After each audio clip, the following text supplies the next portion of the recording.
യദുവിടെ? അകത്തുണ്ട് സർ. യദു, യദു! എന്താ അച്ഛാ? യദുവിനെ വിളിച്ചോണ്ട് വാ. എന്തിന്? വിളിച്ചോണ്ട് വരാൻ പറഞ്ഞാ അത് ചെയ്യാ. പോ.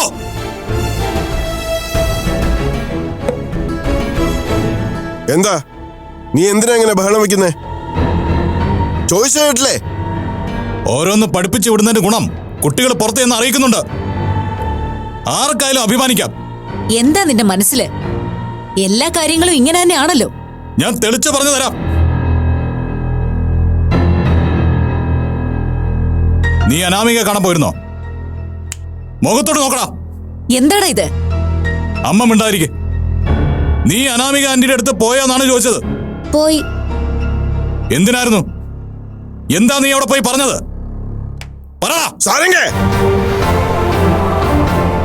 ഈ പ്രായത്തിൽ കുടുംബ പ്രശ്നം തീർക്കാൻ ഇറങ്ങിയിരിക്കാവൻ. ഇനിയൊന്നും ആരും അറിയാതിരിക്കണ്ട.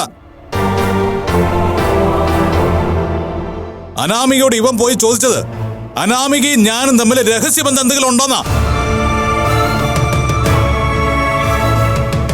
അത്രയ്ക്കും വളർച്ചയായി ഇവനെ പിന്നെ കുട്ടിയായിട്ട് കാണേണ്ട ആവശ്യമുണ്ടോ? പിന്നെ ഇവനെ അങ്ങനെ ട്രീറ്റ് ചെയ്യേണ്ട കാര്യമുണ്ടോ? കാരണം നിങ്ങളൊക്കെ തന്നെയാ. ചോദിക്കണം, വെല്ലുവിളിക്കണം എന്നൊക്കെ പറഞ്ഞു കൊടുത്താ പോരാ. അത് എവിടെ, ആരോടെന്ന് കൃത്യമായിട്ട് പറഞ്ഞു കൊടുക്കണം. നീ കൂടുതൽ സംസാരിക്കണ്ട. നിന്റെ മക്കളെ വഴിപഴപ്പിക്കാനുള്ള ഉദ്ദേശം എന്തായാലും ഞങ്ങൾക്കുണ്ടാവില്ല. എനിക്കൊന്നും അറിയില്ല. അതെന്താ നിനക്കറിയാത്തത്? അവൻ അങ്ങനെ പോയി ചോദിച്ചിട്ടുണ്ടെങ്കിൽ അതിന്റെ കാരണക്കാരൻ നീ തന്നെയാ. നിനക്ക് കാരണമൊന്നും പറയണ്ടല്ലോ. അപ്പോ ഓരോരുത്തരായിട്ട് കാരണങ്ങൾ അന്വേഷിച്ചിറങ്ങും. ഇന്ന് ഇവനിറങ്ങി, നാളെ ഇവനിറങ്ങും, അങ്ങനെ പലരും ഇറങ്ങും. ഈ വീട്ടിലെ വിഴുപ്പുകൾ എടുത്ത് മറ്റുള്ളവരുടെ മുമ്പിൽ കൊണ്ട് വെതറാൻ ആരും മത്സരിക്കണ്ട. അതിന് ഞാൻ നിന്ന് തരില്ല. ഈ സൊസൈറ്റിയില് സാറെങ്കിലും ഒരു സ്ഥാനമുണ്ട്. അത് നിലനിർത്തിയേ പറ്റൂ. എന്ത് സ്ഥാനമാണോ നിനക്ക്?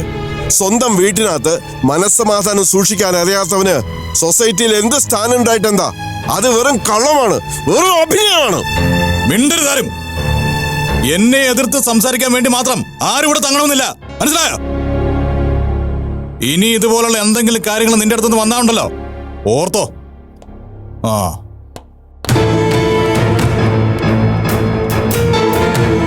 നീ എന്താടേ കാണിച്ചത്? ആന്റിയോട് അങ്ങനെ പോയി ചോദിക്കാൻ നിന്നോടാരാ പറഞ്ഞേ? അച്ഛൻ നിന്നെ കൊല്ലാത്തത് ഭാഗ്യം. കഴിഞ്ഞത് കഴിഞ്ഞു. ഇനി ഒന്നും പറഞ്ഞ് മോനെ വിഷമിപ്പിക്കണ്ട. ആർക്കും ഉണ്ടായൊരു ഭ്രാന്തം തോന്നല് എല്ലാം തച്ചൊടക്കിയാണ്, തീർത്തു കളയാണ്. ഇത്രയും കാലം കെട്ടിപ്പൊക്കിയ കുടുംബത്തിന്റെ പേരിൽ അഹങ്കരിച്ചു.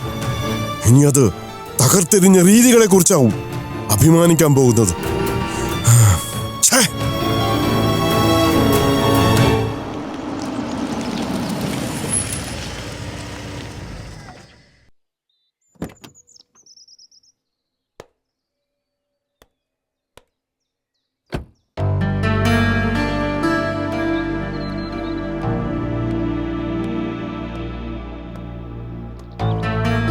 ഞാനിപ്പോൾ നിന്റെ കാര്യം ഓർത്തതേ ഉള്ളൂ.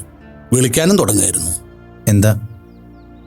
എടാ, 21-ാം തീയതി സൺഡേ ആണ്. അന്നാണ് നമ്മുടെ ഓർഫനേജിലെ കുട്ടികളുടെ പ്രോഗ്രാം വെച്ചിരിക്കുന്നത്. ഒരു നല്ല ഗസ്റ്റ് ആരെ കിട്ടുമെന്ന് ചോദിച്ചു.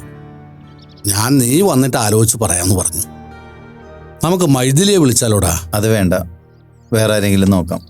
മൈഥിലിക്ക് എന്താ കുഴപ്പം? കുട്ടികളോട് നന്നായി സംസാരിക്കാറില്ലേ? എല്ലാവരോടും നന്നായിട്ട് പെരുമാറില്ലേ?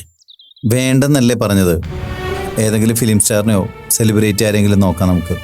അതൊക്കെ വലിയ ചെലവല്ലേടാ. മൈഥിലിക്കാവുമ്പോൾ കാര്യങ്ങൾ കൃത്യമായിട്ട് അറിയാം. വന്നു പോകുന്നതിന് ചെലവുമില്ല.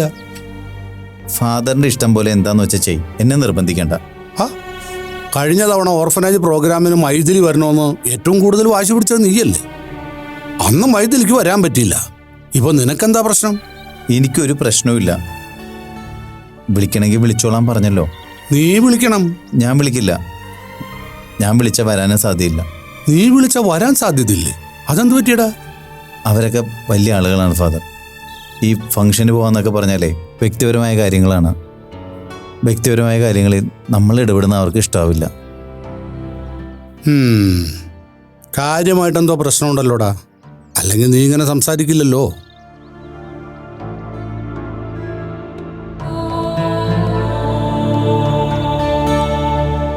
ശടാ.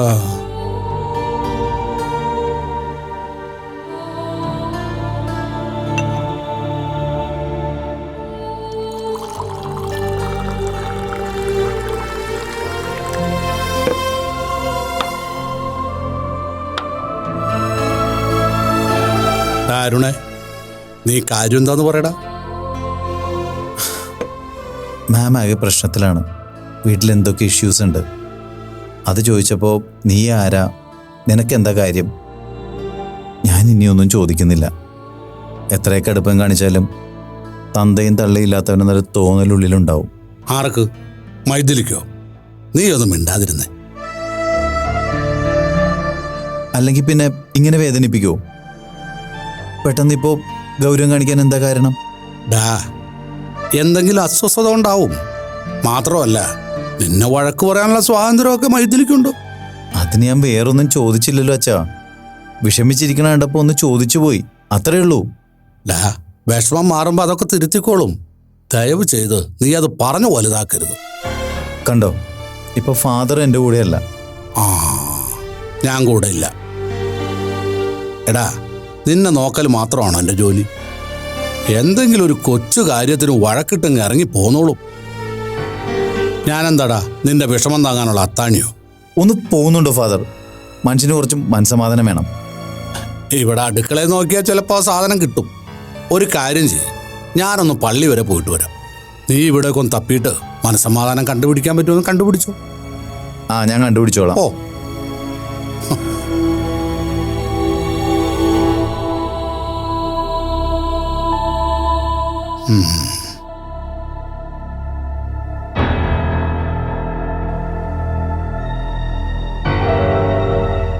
എന്താച്ചാ?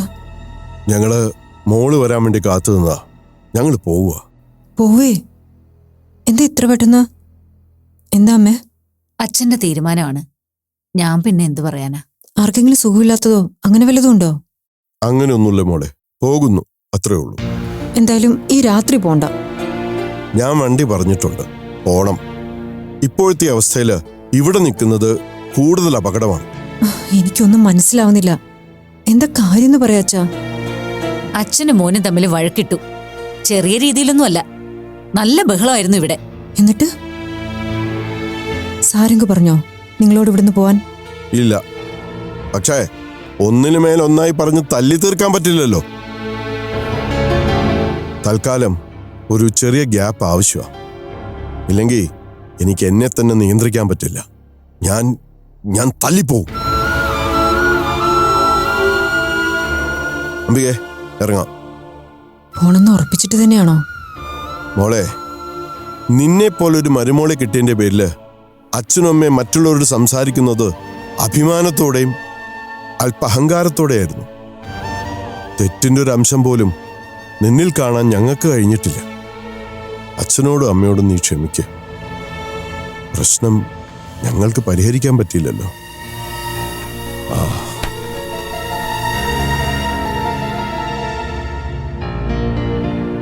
അമ്മേ, നിന്നെക്കാൾ ഒരു തലമുറ മുമ്പാണ് അമ്മ.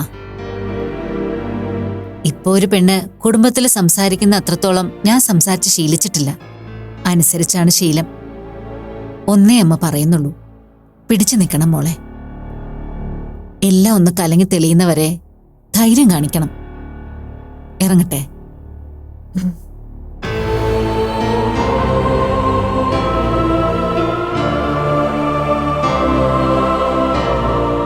അമ്മേ, യദുവാ കുഴപ്പം മുഴുവൻ ഉണ്ടാക്കിയത്. അവനെന്ത് ചെയ്തു? അവൻ അനാമിക ആന്റിയുടെ അടുത്ത് പോയി ആന്റിയും അച്ഛനും കൂടെയാണ് അമ്മയെ ചതിക്കുന്നതെന്ന് പറഞ്ഞു. അത് കേട്ട് വന്നിട്ട് അച്ഛൻ അവനെ വഴക്ക് പറഞ്ഞു. അപ്പോ അച്ഛനും അപ്പനും കൂടി സംസാരമായി. അതപ്പ തീർന്നതാ. പിന്നെ അപ്പൂപ്പ വീണ്ടും ചെന്ന് അച്ഛൻ്റെ അടുത്ത് ബഹളം വെച്ചു. അപ്പ അച്ഛൻ വയലന്റായി. ആന്റിയോട് അങ്ങനെ ചോദിക്കാൻ അവനോട് ആരാ പറഞ്ഞ? എനിക്കറിയില്ല. മോശമായിപ്പോയി. ഇനി ആ ആന്റിയുടെ അങ്കിളുടെ മുഖത്ത് എങ്ങനെ നോക്കും? കാര്യങ്ങളെല്ലാം അമ്മ അവനോട് പറഞ്ഞു കേട്ടോ.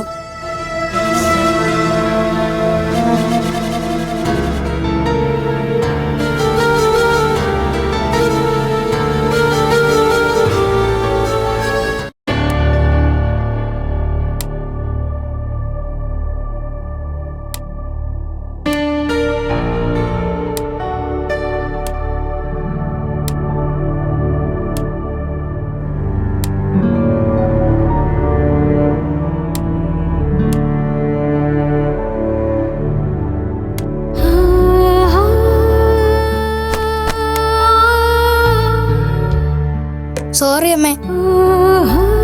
അമ്മ എന്നെ തല്ലിക്കോ, എത്ര വേണമെങ്കിലും തല്ലിക്കോ. അമ്മ മോനെ തല്ലാറില്ലല്ലോ, ഉണ്ടോ? പക്ഷേ ഞാൻ ചെയ്തത് തെറ്റല്ലേ? തെറ്റാണെങ്കിൽ പിന്നെ എന്തിനാ ചെയ്തത്? അത് അമ്മ വിഷമിക്കുന്ന കണ്ടപ്പോ. മോൻ ചെയ്തത് ശരിയല്ല. അതിന്റെ പേരിൽ എന്തൊക്കെ പ്രശ്നങ്ങളാ ഉണ്ടായത്? അച്ഛൻ വഴക്കുണ്ടാക്കിയില്ലേ? അച്ഛനോട് അപ്പൂപ്പൻ വഴക്കുണ്ടാക്കിയില്ലേ? അപ്പൂപ്പനും അമ്മൂമ്മയും ഈ രാത്രി തന്നെ ഇറങ്ങിപ്പോയില്ലേ ഇവിടുന്ന്? അനാമിക ആന്റി എത്ര വിഷമിച്ചിട്ടുണ്ടാവും? രഞ്ജിത്തങ്കളോ? ഞാനൊന്നും ആലോചിച്ചില്ല അമ്മേ. ഈ കാര്യം മോൻ സ്വന്തം ഇഷ്ടത്തിനാണ് ചോദിച്ചതെന്ന് ആർക്കെങ്കിലും അറിയോ? അതിനും അമ്മയ്ക്കല്ലേ കുറ്റം വരൂ? അമ്മ ഒന്നും പറയാൻ ഞാൻ സമ്മതിക്കില്ല. ശരി, പറ്റിയ തെറ്റ് തിരിച്ചറിഞ്ഞല്ലോ. ഇനി ഇതുപോലുള്ള കാര്യങ്ങളൊന്നും ആവർത്തിക്കരുത്. അനാമിക ആന്റിക്കും രഞ്ജിത്തങ്കളിനും മോനെ എന്ത് ഇഷ്ടമാണെന്നറിയോ? കുഞ്ഞുങ്ങൾക്ക് അച്ഛനും അമ്മയുടെ ഇഷ്ടം മാത്രം പോരാ, എല്ലാവരുടെയും ഇഷ്ടം കിട്ടണം, പരിഗണനയും കിട്ടണം. അതിനെന്താ വേണ്ടത്? കുഞ്ഞുങ്ങളെല്ലാവരെയും സ്നേഹിക്കണം, ഒരാളെയും വിഷമിപ്പിക്കാൻ പാടില്ല. സോറി അമ്മേ, റിയലി സോറി. പോട്ടെ, ആന്റിയോട് അമ്മ പറഞ്ഞോളാം.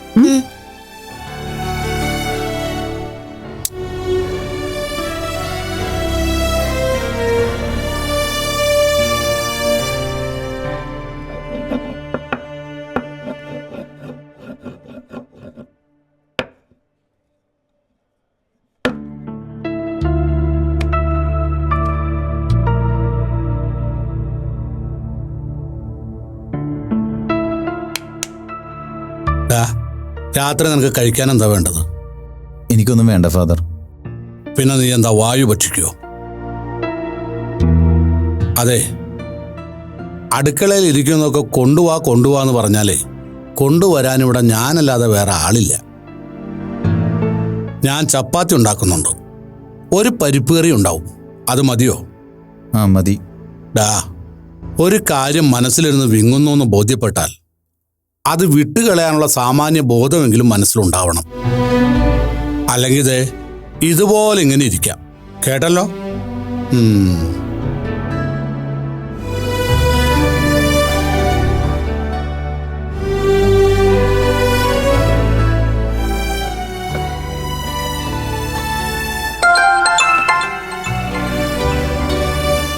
ഇതാരാ?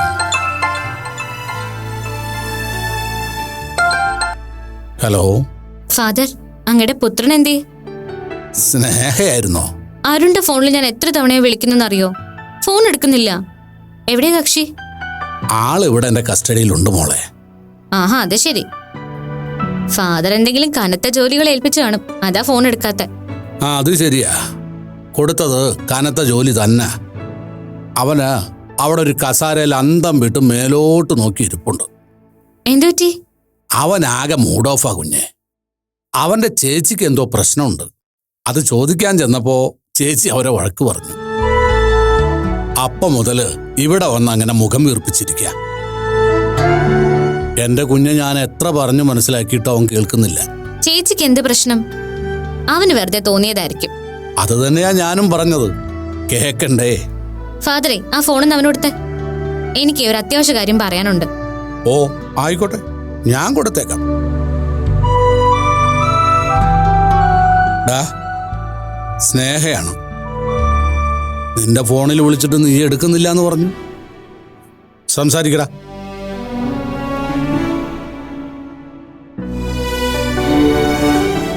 ഹലോ.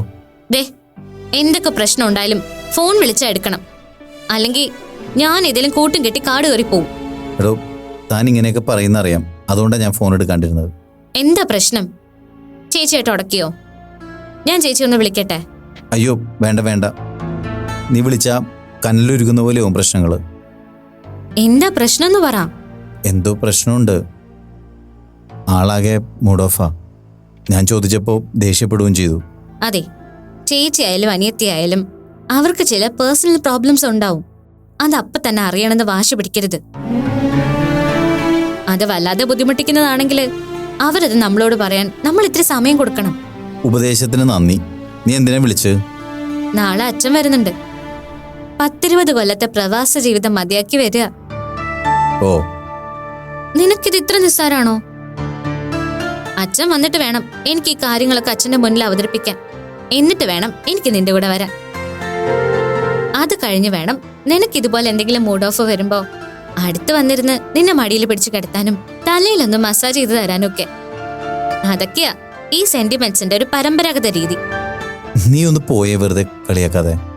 എടച്ചക്ക, നീയും ചേച്ചിയും തമ്മിലുള്ള പ്രശ്നം നാളെ അച്ഛൻ വന്നതിന് ശേഷം ഞാൻ ഇറങ്ങി പരിഹരിച്ചോളാം. അതെ, നാളെ അച്ഛനെ കൂട്ടാൻ എയർപോർട്ടിൽ പോണം. നമുക്ക് രണ്ടുപേർ കൂടി പോയാലെന്താ? ഏയ്, അതൊന്നും വേണ്ട. നീ തനിച്ചു പോയാ മതി. കാര്യം ഇങ്ങനെയൊക്കെയാണെങ്കിലും എനിക്ക് അച്ഛന്റെ മുന്നിൽ അവതരിപ്പിക്കാൻ ചെറിയ ചമ്മലുണ്ട്. നമ്മൾ ഒന്നിച്ചാ നിൽക്കുന്നെങ്കിൽ സംഗതി ഈസി ആവൂലെന്ന് കരുതിയിട്ടാ. ഒരു കാര്യം ചെയ്, ഇന്നിപ്പോ ഭക്ഷണം കഴിച്ച് നന്നായിട്ട് കിടന്നുറങ്ങും. നാളെ രാവിലെ ഞാൻ വിളിക്കാം. അപ്പോഴേക്കും നീ ഒന്ന് ഫ്രഷ് ആയാ മതി. നമുക്കൊന്ന് പോയേക്കാം. ആ, നോക്കട്ടെ. നോക്കാനൊന്നുമില്ല, പോണം. ആ, ശരി ശരി. നീ ചേച്ചി ഒന്നും വിളിക്കല്ലേ കേട്ടോ. തൽക്കാലം ഞാൻ നിങ്ങളുടെ കുടുംബകാര്യത്തിൽ കയറി ഇടപെടുന്നില്ല. കല്യാണം ഒന്ന് കഴിയട്ടെ, മൊത്തം ഇടപെട്ട് കോളമാക്കി തരാം. നന്നായിട്ട് കിടന്നുറങ്ങ്. ഇനി അഥവാ എന്തെങ്കിലും റിഫ്രഷ്മെന്റ് വേണമെങ്കിൽ എന്നെ കുറിച്ച് ആലോചിച്ചാൽ മതി. Good night. Good night. എന്താടാ സ്നേഹ, എന്തോ സീരിയസ് കാര്യം പറയാണ്ടെന്ന് പറഞ്ഞല്ലോ. എന്താടാ അത്? നാളെ അവളുടെ അച്ഛൻ വരുന്നുണ്ട്. ആ, അതൊരു നല്ല കാര്യമാണല്ലോ. എടാ, നീ ഇതൊരു മാതിരി മരണം അറിയിക്കുന്ന പോലെയാണല്ലോ ഒരു വാർത്ത പറയുന്നത്. അച്ഛനെ കൂട്ടാൻ എന്നോട് എയർപോർട്ടിലേക്ക് ചെല്ലാൻ പറഞ്ഞു. ആ, നീ പോണം. അതൊക്കെ ഇപ്പൊ നിന്റെ ഉത്തരവാദിത്തമല്ലേ? ആ,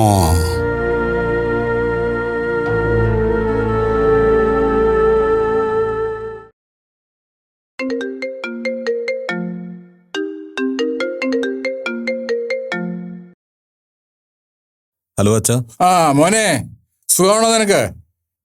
ഒരു കുഴപ്പമില്ല. അച്ഛനിപ്പോ എവിടെയാ? ഞാന് കുറച്ച് അകലെയാ. ശരിക്കും പറഞ്ഞ ഒരു ഗ്രാമത്തിലാ, നെല്ലൂര്. ഇവിടെ ചെറിയൊരു ലോഡ്ജിലൊരു മുറിയെടുത്തു. അടുത്ത ഏതെങ്കിലും ക്ഷേത്രം ഉണ്ടോ? പിന്നെ ഒരു ശിവക്ഷേത്രമുണ്ട്. രാവിലെ പോയി തൊഴുതു. ഇവിടെ കാഴ്ചകൾ ഒരുപാട് കാണാനുണ്ട്. എന്താ പിന്നെ എല്ലാം കണ്ടു തീർക്കാമെന്ന് വിചാരിച്ചു. അച്ഛന്റെ സന്തോഷം അതല്ലേ, നടക്കട്ടെ. അച്ഛൻ യാത്ര ഇങ്ങനെ കുറെ പോകുന്നുണ്ട്. അന്ന് വന്നപ്പോ ഞാൻ ചോദിക്കാനും മറന്നുപോയി. അച്ഛന് പണം വല്ലതും ആവശ്യമുണ്ടോ? ഇല്ലടോ, എന്റെ ഈ യാത്ര അത്ര വലിയ ചെലവ് കൂടിയതൊന്നുമല്ല. അതിന് വേണ്ടതൊക്കെ എന്റെ മടിയിലുണ്ട്. ഞാൻ ചോദിച്ചെന്നേ ഉള്ളൂ. നന്നായി, അങ്ങനെ ചോദിക്കാൻ ഒരാളുണ്ടല്ലോ. അതാ അച്ഛന്റെ സന്തോഷം. അല്ല, അച്ഛനിനി എന്നാ ഇങ്ങോട്ട്? അല്ല, ഇപ്പൊ വന്നിട്ട് അധികം ആയില്ലല്ലോ. ഇല്ല, പക്ഷേ പ്രിയപ്പെട്ടവർ കൂടെ കൂടെ വരുന്നത് ഒരു സന്തോഷമല്ലേ അച്ഛാ? ഇതൊക്കെ കേൾക്കുന്നതിനേക്കാൾ പ്രിയം എന്താണ്? മൈഥിലിയുടെ മോനെ? ആ, അവളപ്പുറത്ത് കുട്ടികളുടെ ബുക്സ് ഒക്കെ കറക്റ്റ് ചെയ്തോണ്ടിരിക്കുക. ഓ, എന്നാ പിന്നെ ഞാൻ അവളുടെ ഫോണിൽ വിളിച്ചോളാം. അതെന്തിനാ? ഫോൺ ഞാൻ കൊണ്ടേ കൊടുക്കാം.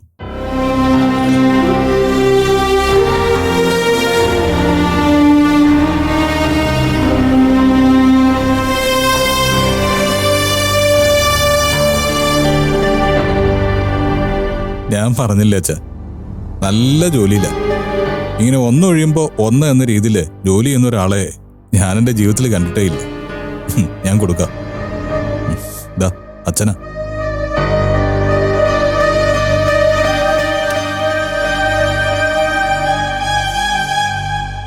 ആ മോളെ. ആ, പറയച്ച. അതെ, നിന്നെ വിളിക്കാനാ ഞാൻ ഫോൺ എടുത്ത് നമ്പർ ഞെക്കിയത്. അപ്പൊ അത് മോന്റെ ഫോണിലേക്ക് ആയിപ്പോയി. മോൻ വളരെ സന്തോഷത്തിലാണല്ലോ.